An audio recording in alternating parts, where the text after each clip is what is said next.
Welcome back to the special edition of the Uptime Wind Energy Podcast. I'm Alan Hall, along with my co-host, Joel Saxon. ArcVera Renewables is the leading provider of renewable energy technology services, including wind resource assessments, technical due diligence, project engineering, and O&M support.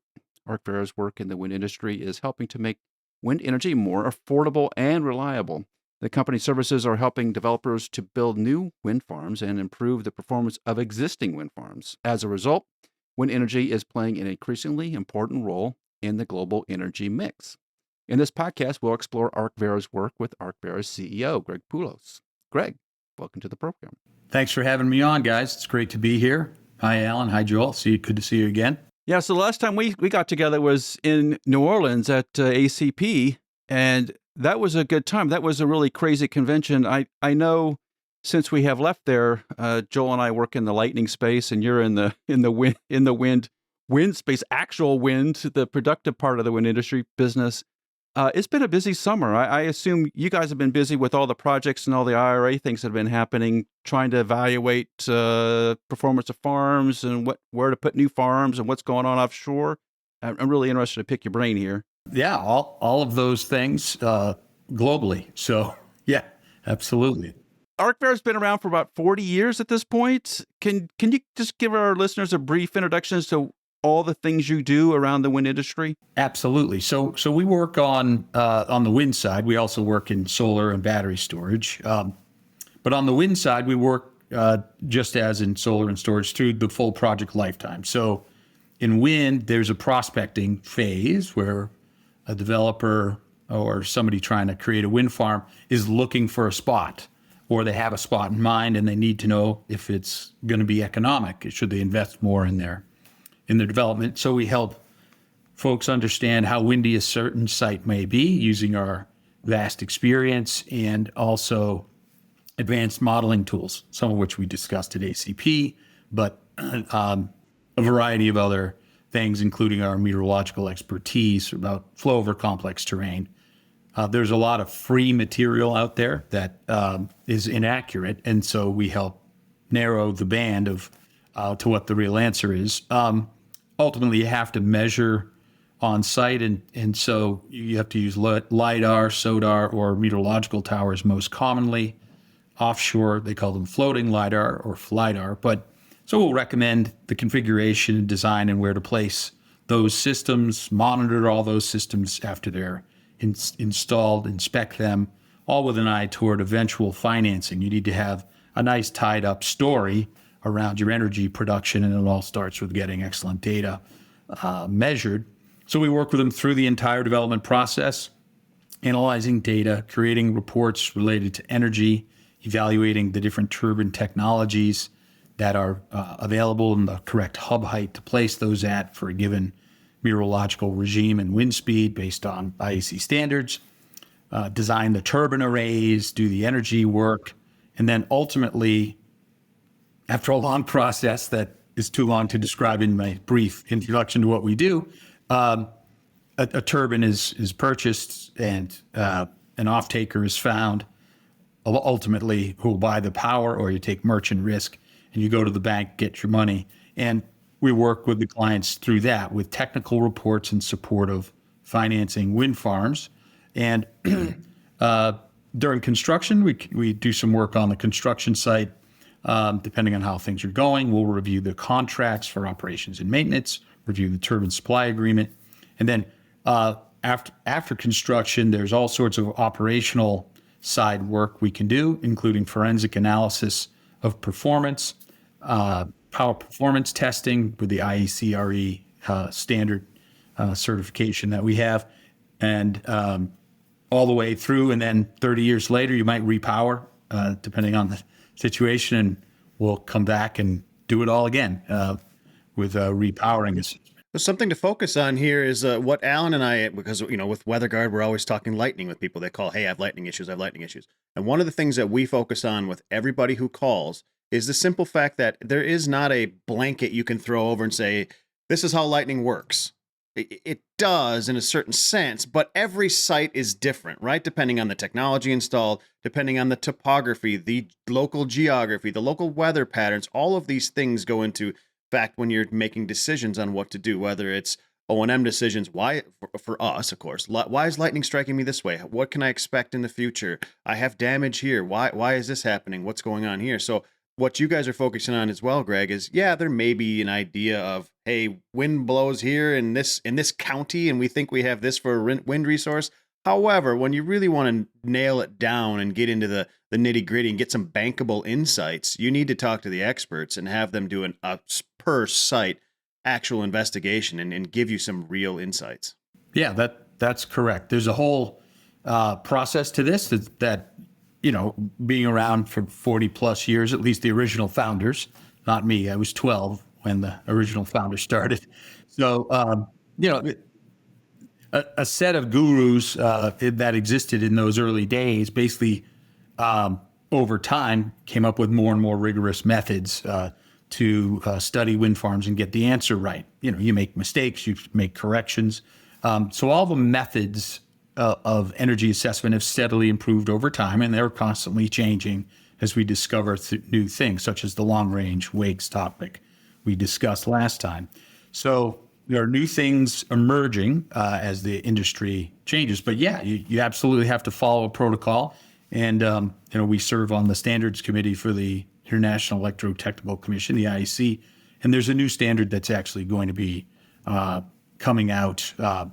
I'm not sure the exact timing, a year or two after all the processes are done of review, called IEC-15 61415-2. Anyway, that's underway with a bunch of current industry experts that are all working together to formulate a standard for that process. But there are very well-established practices already, very well-known practices that are used to create bankable wind assessments. There's a big repowering effort in the United States, and I want to touch on that point for a minute. When I talk to existing wind farms that have been around 10, 20 years, and they're getting to that repower stage, when you ask them what the expected power production was from that site when they started to build it and what the actual is, there's a big discrepancy between those two typically. So the data they had, I think a lot of times they didn't use an ArcVera type service when they put these farms out there. They just put some Met towers up, got some general numbers, and starts putting farms up.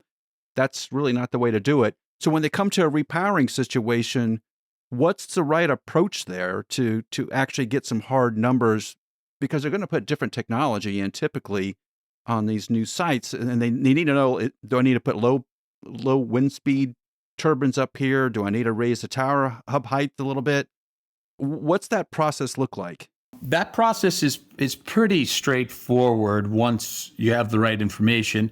So in some cases, we have the old data from the original wind farm in our database because we did work on it before. Maybe they didn't do a bankable assessment, but we might have have the data in-house. That's happened several times. But except for that, we also advised them to put up new meteorological measurements around the site for a year prior to doing the repowering assessment. Sometimes there isn't time for that. And there's a second method to evaluate the energy production on a site, which involves using the actual SCADA data, the power production data from those farms that have been from the farm that's been operating all that time. You can use that information and sort of reverse engineer how the wind blows and then re-engineer that to create an operational repowering forecast using modern turbine technology, which is usually much taller. And so you need some knowledge of what the shear is at a site like that.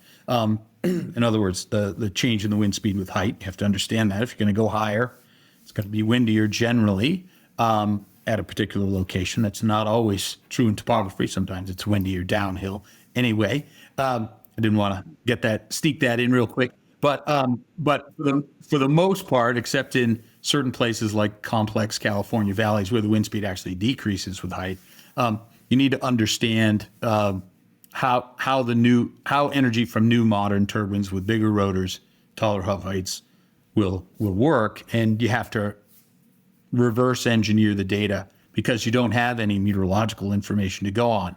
Let's say The original Met towers were very short anyway, very old technology, very low quality, not much to work with even with the old data for modern techniques, consistent with modern techniques. So you have to reverse engineer the power production at that farm, try to understand how the wind blows there, and then reconstruct what a new turbine at dollar hub height might produce. It's very uncertain and compared to a full measurement campaign, but it can be done.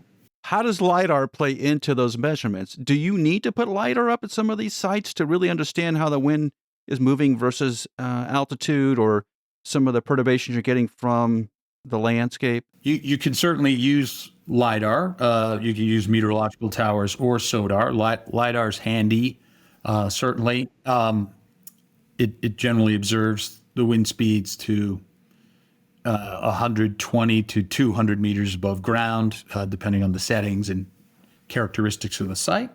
Lasers that come out of Lidars bounce off particulates in the atmosphere. So if the atmosphere is very clean, sometimes they don't return a signal. SODARs can be used as well, and they have different characteristics, and meteorological towers are sort of the long standard that's existed in the industry. A lot of the standards are actually based on anemometers in the wind turbine design. So using Lidar and SODAR creates a little uncertainty in the turbulence measurements. In any case, they're very helpful, absolutely. And many of our clients are using Lidar and SODAR all around the world to supplement meteorological tower-based measurements and to go higher, above. It's very expensive to build a very tall Met tower in many parts of the world. So you put up a shorter one and supplement it with information from a Lidar or SODAR that looks above the Met tower height. Digging back into the repower issue, and this is one of the reasons why I think someone going to do a repower should contact ArcVera, simply because you guys are also doing this long distance wake research, right? So you're understanding what's happening downwind and whatnot. So as say XYZ wind farm was installed in 2010 and what's 2023 now? How about 2013? Because someone's taken perfect advantage of PTCs. So in that 10 years in that area, there more than likely has been some neighboring wind farms installed either downstream, upstream, next to it. So while you guys are, yes, you have some constraints of this is where the existing towers are. We're going to assimilate possibly new technology onto these existing towers. However, around this area, there has also been local changes in the wind resource because of these additions. Now, ArcVera has a bunch of specialized knowledge that others may not have around this long distance wake changes that may affect the production. So in this case right now is my thought. If I'm doing a repower, I'm calling ArcVera because they've got not only the existing knowledge of the wind resource within that wind farm, but they have a specialized batch of knowledge. You guys have a specialized batch of knowledge of what could be going on around and the long-term wakes affecting it. That's right. With the modeling technique that we described in the last podcast, we have the ability to recreate the impact of new wind farms being built over time. So you can do a simulation with and without those wind farms in place and get a more accurate estimate of how that affects ongoing energy production. You can use that method, but you have to have knowledge of when wind farms went in, the types of turbines that are there. You have to have all the power curves and all the specs of those wind farms, as well as the wind farm you're trying to build, to really understand how that is going to affect things. So, we can do that. And it's certainly something we do every day. It's complicating. Those same issues are complicating day-to-day wind energy resource assessment for new wind farm builds as well as repowers. Computational power it takes to do that, it's got to be tremendous, right? Now, that's a really difficult model. It is. It's definitely a specialized activity. We run on supercomputers in the cloud, for generally thousands of processors operating simultaneously for a day or 5 days or whatever it happens to take for the particular instance. And then you get terabytes of data and you have processing methods to take that down to just the answer you need. There's a lot more information there you throw away because it's a commercial application. you could probably do a master's degree or PhD with most of that every day. But it's very sophisticated stuff. Involves a lot of automation to get down to a commercially viable pricing. You're taking something that 10 years ago would cost $1 million, probably, and doing it for $25,000 or $50,000 or maybe less. So let's jump offshore. And I know ArcVera, you have a presence worldwide, right? Let's just start there. Where are all your offices at? We have subsidiary offices operating in Brazil since 2011, I believe, was the first major inroads there. And then South Africa since 2015, and in Bangalore, India since 2020. During the pandemic, we opened that one. I want to touch on the offshore piece because I know India is planning on a lot of offshore, and that looks like it's sort of like the East Coast of the United States. Everything's on the eastern side of India is where they're planning all that. So all the wind's going to come off land onto the turbines. And then in the New York Bight area, same thing. With all the changes that are happening in the who's going to put wind turbines where situation in the New York Bight, how do you know what that resource is going to look like when you finally someday putting turbines in the water? Yeah, you don't know what's coming. That's the hardest part of the build-out risk calculation. So you have to do scenarios. Ocean wind, being temporarily canceled, it may come back, right? So you can say, okay, well, we have a reprieve for a little while, but eventually the wind is going to flow through some new wind farms where ocean wind was originally planned and take some of the power out of the wind before it reaches our wind farm. So we can operate scot-free for a little while, but then they're going to come later. So you have to assess that. And just so you understand the risk, there's not too much you can do about it other than just take a haircut or not build your wind farm. But it's good to understand the magnitude. If it's a small magnitude, you can say, okay, that's going to be acceptable even long term. Or it may be, okay, for 10 years, we'll make X, and then after 10 years, we're going to assume those are going to be built. And can we handle that financially? Or what would we do in that instance? Because there's no current laws for reimbursement for future wind farms to existing wind farms. So that's what you have to do, is just evaluate the various scenarios. And would you need to know the kind of turbines that would be installed in front of you? Does that matter all that much? I guess maybe the hub height would matter. I mean, you can make very good assumptions, even if it's not built, about what the likely effects are going to be. But depending on how long it is, it could be quite a bit different, right? It could be a entirely different technology we don't know is coming. But using the three-bladed upwind machine assumption, there are certainly standards for expected thrust and power production that you can apply and make assumptions about the type of turbine just based on experience. That's very realistic. At least no more uncertain than the rest of the process. Yeah, well, so what happens when, if we're talking about wind off the coast of New Jersey, places like Atlantic City, right? They've built big casinos and there's big buildings, and the build out will continue along the coastline of New Jersey, I assume, for a while, and even New York, for that matter. When they start building big structures right on the edge of shorelines, I assume that affects the wind offshore, right? That's part of these wakes that are created that seem to go for 50, 100 kilometers. Sure. Yeah. If you were to build wind farms onshore and the wind were from onshore to offshore, they would deplete the wind resource to some degree, and that effect would be felt in the offshore wind farms.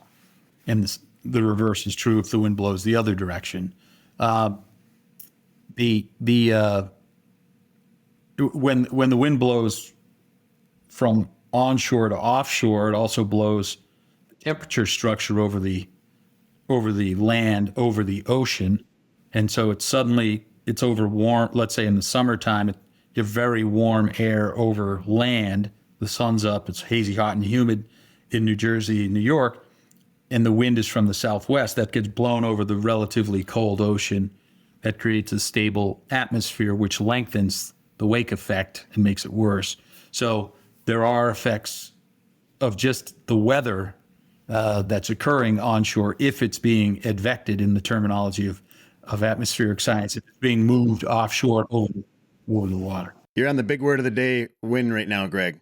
Evected. Advection. There you go. So I'm gonna throw an odd one at you. And Alan, this isn't in our questions that we threw, but I was just thinking about it as we're talking offshore. So on the podcast, we have talked about some new technologies and we've had some on. So some of these new technologies, of course, floating offshore wind is going to be new. And I believe that, and this is me, armchair engineer, right? I believe that those platforms could cause wake changes as well, because there's actually in different angles of incidence as they move offshore. But the other things I'm wondering is, has ArcVera investigated, that you can talk about, or maybe even just kind of on the side around the water cooler, the ideas of, like, say, the sea twirl or the wind wall and those kind of technologies that are on the horizon, maybe, that are startups that might become commercialized at some point? Have you investigated any of those? We haven't investigated them sort of officially under contract, that kind of thing. But certainly we've seen the announcements. There's a long history of turbine technologies that have been tried of different types. Nothing to date has yet beat the economics of the three-bladed upwind turbine. That's not to say there aren't some strong advocates for other technologies, and that others may in fact come out. We do have the experience in-house to evaluate them, but we haven't looked at those specifically. What you get when it's early stage is extremely expensive because it's one-off type stuff. So until it's commercially viable, you really have to invest a lot of money to get it off the ground. Even if it's more efficient, it might not make it. Yeah, there's a lot of hurdles there, right, to new technology. And then not only is the technology development hurdles, but then you have to get past the commercial and political hurdles in front of it as well. So I think some of those technologies, they're very interesting to watch and to look at, but they're getting them to a commercial status, as Phil Totaro will tell you from Intelstor, getting them commercialized is a lot different than them being technologically feasible. Yeah, are they being used for small wind, say household style or farm scale, or are they being utility scale? For the three-bladed upwind turbine, utility scale seems to be, the prime. Yeah, I think one of the big problems here is that what people maybe don't understand and that haven't seen the whole picture of wind is that, yes, like, it might be technologically feasible, but then you also have to get the insurance companies to agree that they'll take this risk on and put it out at a large scale. And that's a difficult thing to do when they're already taking the losses that they do take with the offshore wind that we're working with today. Yeah, that's a standard practice part of due diligence. As you go into financing, or insurance can also get these same reports, you do a turbine technology review. So the least risk is associated with small changes from an existing proven technology. If you're doing something brand new, there's going to be a risk premium associated with that applied. Basically, you're going to have to pay more for the loan that you're going to get because of the risk, and there'll be other conditions applied, which makes it just a more expensive project in the end. The rates of return drop. Well, there's a lot of interesting areas in wind and just knowing what's happening in the wind energy business. And it all starts with you, Greg, honestly, right? So if you don't know what the wind is, you do not know what your energy production is going to be. And that's why people consistently call ArcVera for knowledge and advice on what those projects should look like. Greg, how do people get a hold of ArcVera? How do they contact you? How do they connect up? So they can certainly contact me. I'm just greg.poulos@arcvera.com, and through our website, naturally, right? So there's an info button there, and you can contact us easily through that arrangement.